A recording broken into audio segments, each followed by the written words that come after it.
জঙ্গলে দুটো আম গাছ ছিল। একটি ছোট আম গাছ আর একটি বড় আম গাছ। আম গাছগুলি ছিল দাদু আর নাতি। বড় গাছটি অনেক দিন থেকে জল না খাবার জন্য অনেক দুর্বল হয়ে যায়, প্রায় মরে যাবার অবস্থা। কেউ তো বাঁচাও, কেউ তো বাঁচাও, না হলে আমার দাদু মরে যাবে। ছোট্ট গাছ, তুমি এখন চুপচাপ থাকো তো, আগে আমি আম খেয়ে নিই, তারপরে তোমার দাদুকে জল এনে দেব। তো তার দাদু আম গাছ থেকে আম পেড়ে খেতে থাকে, আর কিছু আম তার ঠোঁটে করে নিয়ে চলে যায়। দাদাজি, তোতা আমার কাছে প্রতিজ্ঞা করেছে সে তোমার জন্য জল এনে দেবে, তারপর তুমি সুস্থ হয়ে যাবে। নাতি, তুমি এখনো অনেক ছোট আছো, ওদেরকে তুমি এখনো ঠিক মতো চিনতে পারোনি। এইসব পাখি সব মিথ্যে প্রতিজ্ঞা করে কোনোদিন আমার জন্য জল আনবে না। সন্ধ্যা হয়ে যায়, ছোট্ট আম গাছ তোতা আসার অপেক্ষায় থাকে। এমন করে আজকে রাতও দাদু আমের গাছকে জল না খেয়ে থাকতে হয়। নাতি, আমার তো তোমাকে নিয়ে ভীষণ চিন্তা হয়। তুমি যখন বড় হবে তোমার গাছেও আম ধরবে, আর সব পাখিরাও তোমার আম খাবে, আর তোমাকে কেউ জল দেবে না। দাদু, আমি তো এখনো জোয়ান, আমি অনেক দিন জল না খেয়েও থাকতে পারি। আমার তো তোমাকে নিয়ে চিন্তা হয়। পরের দিন একটি কাক আর তার বউকে নিয়ে বড় আম গাছের কাছে আসে। ছোট্ট গাছ কাক আর তার বউকে বলে, কাক কাক, আমার দাদুকে বাঁচাও। আমার দাদু অনেক দিন থেকে জল খায়নি, তার জন্য অনেক অসুস্থ হয়ে গেছে। তোমরা যত পারো আম খেয়ে নাও, কিন্তু আমার দাদুর জন্য একটু জল এনে দাও, তা না হলে আমার দাদু মরে যাবে।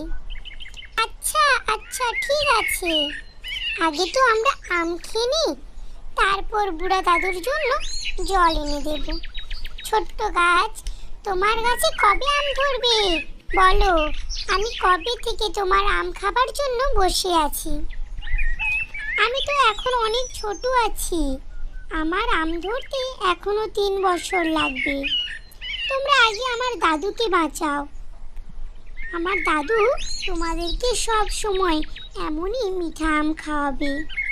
কাক আর তার বউ তাদের পেট ভর্তি করে আম খেতে থাকে। তাদের পেট ভর্তি হয়ে যাবার পর বড় আম গাছটিকে বলল, দাদাজি, সাদা জল খাবে না শরবত খাবে না লাল শরবত খাবে? তোমরা শুধু নদী থেকে জল এনে দাও, ওই জলটা হলেই আমার হয়ে যাবে।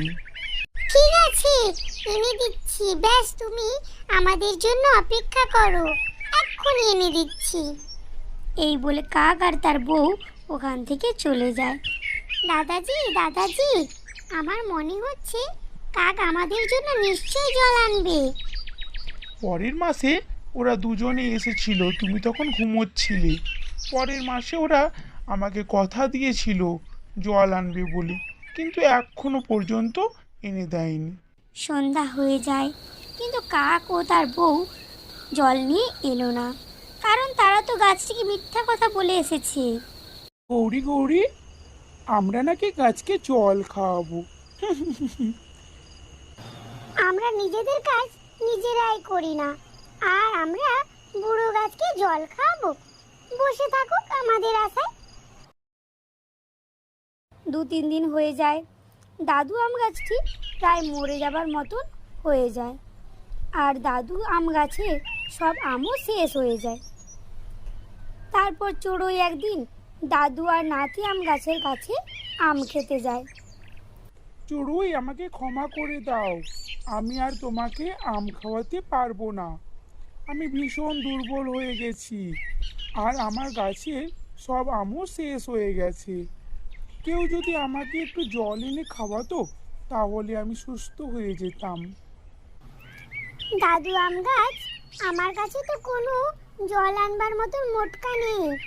ঠিক আছে, আমি তোমার জন্য জল আনবার চেষ্টা করছি। চড়ুই, তুমি আমার গাছের পাতা ছিঁড়ে নিয়ে যাও। পাতা দিয়ে দাদুর জন্য জল আনবে। আমার দাদুকে জল এনে দাও দয়া করে। সবাই মিথ্যা কথা বলে চলে গেছে, কেউ আমাদের জল এনে দেয়নি। তুমি এমন করো না। না না, আমি এমন কেন করব? আমি যেখানে থেকে হোক জল এনে দিচ্ছি। তারপর চড়ুই গ্রামের দিকে যায়। একজন চাষিকে দেখতে পায়।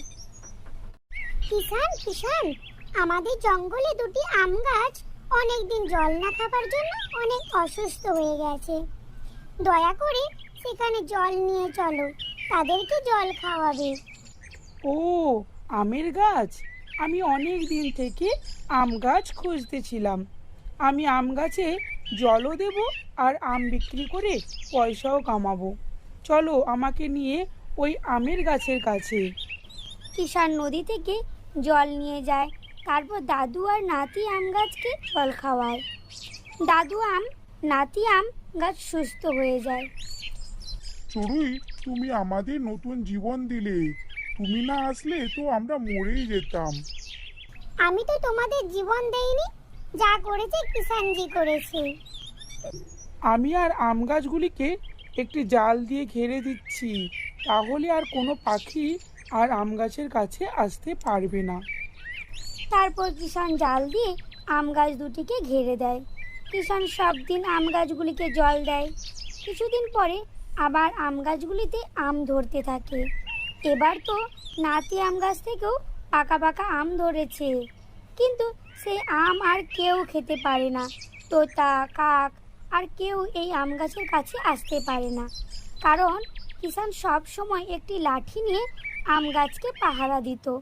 শুধু চড়ুই একটা খেতে পারতো আম, কারণ সে দাদু আর নাতি আম গাছের জীবন বাঁচিয়েছিল।